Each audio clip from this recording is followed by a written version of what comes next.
Kekayaan selalu menggoda. Apalagi bagi mereka yang hidup dalam kemiskinan, impian memiliki harta melimpah bisa mengaburkan akal sehat. Begitulah yang terjadi pada Darman, seorang pemuda miskin yang rela menyerahkan tubuhnya demi kekayaan. Namun, harga yang harus ia bayar ternyata jauh lebih mengerikan dari yang pernah ia bayangkan. Sebelum kita mulai kisah ini, jangan lupa untuk subscribe channel ini agar kalian tidak ketinggalan kisah-kisah horor penuh misteri lainnya. Jika kalian berani, siapkan hati dan dengarkan kisah ini sampai akhir. Malam itu gelap pekat, seolah langit enggan memberikan sedikit pun cahayanya. Kabut tipis menyelimuti jalan setapak menuju hutan di pinggiran desa, membuat suasana semakin mencekam. Darman melangkah dengan hati-hati, kakinya menyentuh tanah lembab yang dipenuhi akar-akar pohon menjalar seperti ular yang mengintai mangsanya. Jantungnya berdegup kencang, bukan hanya karena dinginnya udara malam, tetapi juga karena ketakutan yang merayapi pikirannya. Ia telah mendengar banyak cerita tentang sosok yang akan ia temui malam ini. Seorang dukun tua bahkan telah memperingatkannya tentang bahaya yang mengintai. Namun, kemiskinan yang mencekiknya membuatnya buta terhadap rasa takut. Ia harus melakukannya, harus mendapatkan kekayaan apapun risikonya. Langkahnya terhenti di tepi sungai, tempat yang disebut-sebut sebagai gerbang menuju dunia yang tak kasat mata. Airnya tenang, nyaris tak beriak, seolah menunggu sesuatu. Darman menarik napas dalam-dalam, mencoba mengusir keraguan yang mulai menyergap.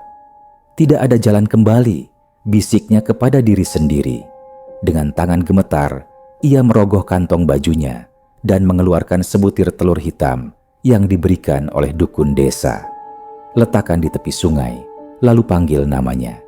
Demikian pesan dukun itu. Darman menuruti perintah tersebut, meletakkan telur di atas tanah basah dan berbisik pelan, "Ratu Siluman, aku datang, aku siap." Suaranya nyaris tak terdengar, bercampur dengan desir angin malam yang menggigilkan tulang. Beberapa saat berlalu, tak ada yang terjadi. Darman mulai meragukan dirinya sendiri. Mungkin ini hanya mitos, mungkin dukun tua itu hanya mempermainkannya. Namun, sebelum pikiran itu berkembang lebih jauh, angin tiba-tiba berhembus kencang. Daun-daun berguguran, menciptakan bisikan samar di antara pepohonan. Air sungai yang tadi tenang mulai beriak, membentuk pusaran kecil yang perlahan membesar. Dari dalam pusaran itu, muncul sosok perempuan yang tak biasa. Rambutnya panjang menjuntai, mengambang seperti terbuat dari asap hitam. Matanya berkilau kehijauan dalam kegelapan, dan bibirnya yang merah darah melengkung membentuk senyuman tipis. Kulitnya pucat, namun di bawah sinar redup bulan yang sesekali muncul di balik awan, terlihat ada sesuatu yang berkilauan di permukaannya, seperti sisik ular yang tersembunyi di balik kulit manusia. "Kau datang menemuiku, manusia." Suaranya berdesis, menggema dalam udara malam yang sunyi. Suara itu tidak sekadar terdengar di telinga Darman, tetapi juga seolah menyelinap masuk ke dalam kepalanya, bergetar di dalam pikirannya. Darman menelan ludah, kakinya hampir gemetar di tempat. Ia berusaha untuk tidak mundur, meski nalurinya berteriak agar ia melarikan diri. Dengan suara bergetar, ia menjawab, Aku ingin kaya. Aku ingin keluar dari kemiskinan ini. Aku rela melakukan apa saja." Kata-katanya terasa menggantung di udara, seakan menunggu jawaban dari makhluk di hadapannya. Perempuan itu tersenyum lebih lebar, memperlihatkan gigi-giginya yang runcing, bukan seperti gigi manusia biasa. Ia bergerak mendekat, dan Darman dapat merasakan hawa dingin yang merayap dari tubuh makhluk itu. Jemarinya yang panjang dan ramping terulur, mengelus lembut pipi Darman, mengirimkan sensasi aneh yang membuat bulu kuduknya berdiri. "Apa kau benar-benar siap?" tanyanya. Suaranya terdengar lembut tetapi berbahaya. kekayaan selalu memiliki harga dan kau harus membayarnya dengan tubuhmu dan jiwamu. Darman merasa jantungnya berdetak lebih cepat. Ia tahu perjanjian ini bukan sesuatu yang bisa dianggap remeh. Namun, bayangan emas, rumah megah, dan kehidupan yang ia idamkan terlalu menggoda untuk ditolak. Dengan napas berat, ia mengangguk. "Aku siap. Lakukan apapun yang kau mau." Kata-katanya terucap dengan kepasrahan total, tanpa menyadari bahwa ia baru saja menyerahkan sesuatu yang jauh lebih berharga dari sekadar tubuhnya. Darman merasakan sesuatu yang dingin menjalar dari pipinya, di mana jemari makhluk itu menyentuhnya. Kulitnya seakan membeku, tetapi di saat yang sama ada kehangatan aneh yang menyelinap masuk ke dalam tubuhnya. Sensasi itu membingungkan, antara ketakutan dan godaan yang mengikatnya tanpa ia sadari. "Lihat aku, Darman," bisik siluman itu. Dengan terpaksa, Darman mengangkat wajahnya, menatap mata hijau berkilauan yang seolah menelan pikirannya. Sejenak, ia kehilangan kesadaran akan sekelilingnya. Dunia di sekitarnya mengabur, menyisakan hanya dia dan siluman itu. "Kau ingin kekayaan? Maka berikan dirimu padaku. Biarkan aku mengambil apa yang ku mau." Suara itu bagai mantra, menggema dalam kepala Darman, membuatnya tak mampu berpikir jernih. Tanpa bisa melawan, tubuh Darman bergerak mengikuti kehendak siluman itu. Ia merasakan tubuhnya menjadi lebih ringan, seolah terapung di antara dunia nyata dan mimpi. Siluman itu mendekapnya, bibirnya berbisik di telinga Darman, mengucapkan kata-kata dalam bahasa yang tidak ia mengerti. Napasnya dingin, menyusup ke kulit Darman seperti racun yang mengendap dalam darah. "Jadilah milikku," bisiknya lagi. Darman ingin menolak, ingin lari, tetapi daya tarik siluman itu terlalu kuat. Perlahan, tubuhnya mulai panas, membara dalam sensasi yang sulit ia pahami. Hawa lembab dari tubuh siluman itu menyelimutinya, menghisap kesadarannya sedikit demi sedikit. Darman merasa terhanyut dalam pusaran kenikmatan yang aneh, sesuatu yang seharusnya tidak pernah ia rasakan. Malam terus berlalu, dan dalam kegelapan, sesuatu yang tak bisa dijelaskan terjadi. Darman menyerahkan dirinya sepenuhnya, terjebak dalam pelukan siluman yang menguasai tubuh dan jiwanya. Sesaat, pikirannya kosong, hanya menyisakan bisikan-bisikan halus yang terus merayap di telinganya. Ia tidak tahu berapa lama semua ini berlangsung. Yang ia tahu, saat ia membuka matanya, langit sudah mulai beranjak terang. Tubuhnya terasa berbeda, lebih ringan, namun juga lebih kosong. Darman melihat sekeliling. Sungai yang tadi bergelombang kini tenang kembali. Jejak siluman itu sudah tidak ada, tetapi sesuatu dalam dirinya berubah. Ia merasa aneh, seperti ada sesuatu yang hilang dari dalam tubuhnya. Tangannya gemetar saat menyentuh dadanya. "Apa yang telah terjadi padaku?" bisiknya lemah. Namun, sebelum ia bisa mencari jawaban, ia merasakan sesuatu di sakunya. Tangan Darman gemetar saat merogoh saku bajunya dan menemukan sesuatu yang tidak ada di sana sebelumnya. Sebutir permata besar berkilauan, lebih indah dari apapun yang pernah ia lihat. Cahaya matahari pagi memantulkan kilaunya, membuat permata itu tampak seperti harta tak ternilai. Nafasnya memburu. Ini nyata, gumamnya. Hatinya berdebar kencang antara ketakutan dan kebahagiaan yang bercampur menjadi satu. Ia mendapatkan apa yang ia inginkan, kekayaan. Tapi mengapa tubuhnya terasa begitu kosong? Darman menggenggam permata itu erat, mencoba mengabaikan perasaan aneh yang menggerogoti pikirannya.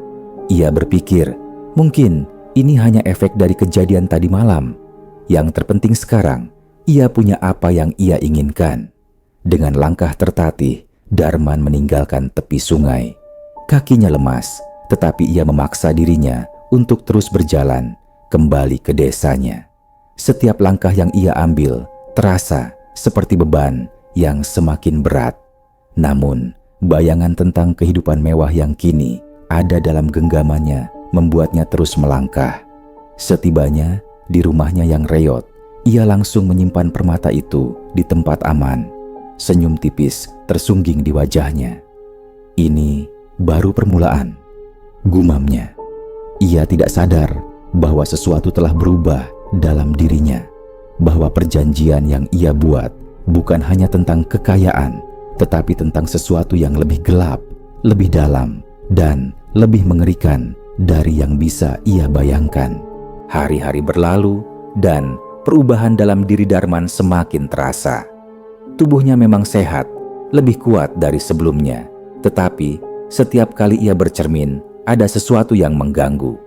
Matanya, yang dulu biasa saja, kini tampak lebih tajam, lebih dingin, dan kadang kala terlihat berkilau kehijauan, seperti milik siluman itu. Setiap kali ia menatap pantulan dirinya di cermin, ada suara berbisik di kepalanya. "Kau milikku sekarang, kau tak bisa lari." Darman selalu berusaha mengabaikannya, meyakinkan dirinya bahwa itu hanya efek dari kelelahan atau stres karena mendadak memiliki banyak harta. Namun, semakin lama, suara itu semakin sering terdengar, terutama saat malam tiba. Darman kini hidup dalam kemewahan. Permata yang ia dapatkan telah ia jual, dan uangnya cukup untuk membangun rumah besar, serta membeli segala yang ia inginkan.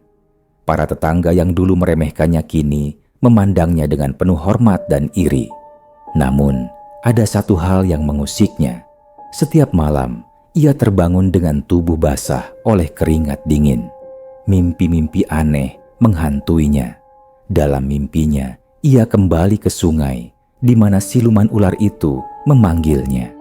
Kadang, dalam tidurnya, ia merasakan sesuatu melilit tubuhnya, menghangatkannya dengan cara yang tidak manusiawi. Suatu malam, ia terbangun dengan napas terengah-engah, merasakan sisik dingin melata di punggungnya. Ia melonjak bangun, namun tidak ada siapa-siapa. Tapi perasaan itu nyata, sangat nyata. Kegelisahan Darman semakin menjadi-jadi. Orang-orang mulai memperhatikan perubahan dalam dirinya. Wajahnya pucat, sorot matanya kosong, dan ia lebih sering menyendiri. Beberapa kali, pelayannya mendapati Darman berbicara sendiri di kamar. "Aku tidak mau. Jangan panggil aku. Aku bukan milikmu lagi." Namun, suara-suara itu tidak pernah menghilang. Justru, semakin sering ia menolak, semakin kuat bisikan itu terdengar. Suatu malam, ketika hujan turun deras, ia merasakan sesuatu yang mengerikan. Di bayangan cermin kamarnya, bukan dirinya yang terlihat, melainkan sosok siluman ular itu tersenyum penuh kemenangan. "Waktumu hampir tiba, Darman. Kau tak bisa lari." Ketakutan mulai menguasainya. Darman berusaha mencari pertolongan, mendatangi seorang dukun tua yang tinggal di pinggiran desa. Sang dukun memandangnya lama, lalu menggeleng pelan. "Kau sudah terlalu dalam. Sesuatu telah mengambil bagian dari jiwamu. Kau tidak akan bisa kabur, nak." Darman menggigil. Tidak mungkin. Masih ada cara, bukan? Aku tidak mau hidup seperti ini." Sang dukun hanya menghela napas panjang. "Satu-satunya jalan, kau harus mengembalikan apa yang kau ambil, atau bersiaplah untuk menjadi bagian darinya." Kata-kata itu menghantui Darman. Mengembalikan? Apa maksudnya? Permata itu sudah ia jual. Uang itu sudah ia pakai. Apakah itu berarti harus ada pengorbanan lain? Malam itu, Darman duduk di kamarnya, menggenggam kepalanya yang terasa berdenyut. Suara siluman itu semakin kuat, seperti jeritan yang memekakan telinga. "Kembalilah, Darman, milikku." Tubuhnya mulai terasa panas, kulitnya berkeringat dingin. Ia merasa sesak, seperti ada sesuatu yang bergerak di dalam tubuhnya. Saat ia melihat tangannya, ia menjerit. Kulitnya mulai bersisik, nafasnya tercekat. Tidak, ini tidak nyata. Ia berlari ke depan cermin, dan apa yang ia lihat hampir membuatnya pingsan. Wajahnya mulai berubah. Matanya kini sepenuhnya hijau. Pupilnya menyempit layaknya ular. Rahangnya terasa kaku, lidahnya terasa panjang dan terbelah di ujungnya. Tidak, tidak. Ia jatuh terduduk, menggigil ketakutan. Ia menyadari satu hal yang mengerikan. Perjanjian itu tidak hanya memberinya kekayaan, tetapi juga telah mengubahnya menjadi sesuatu yang bukan lagi manusia.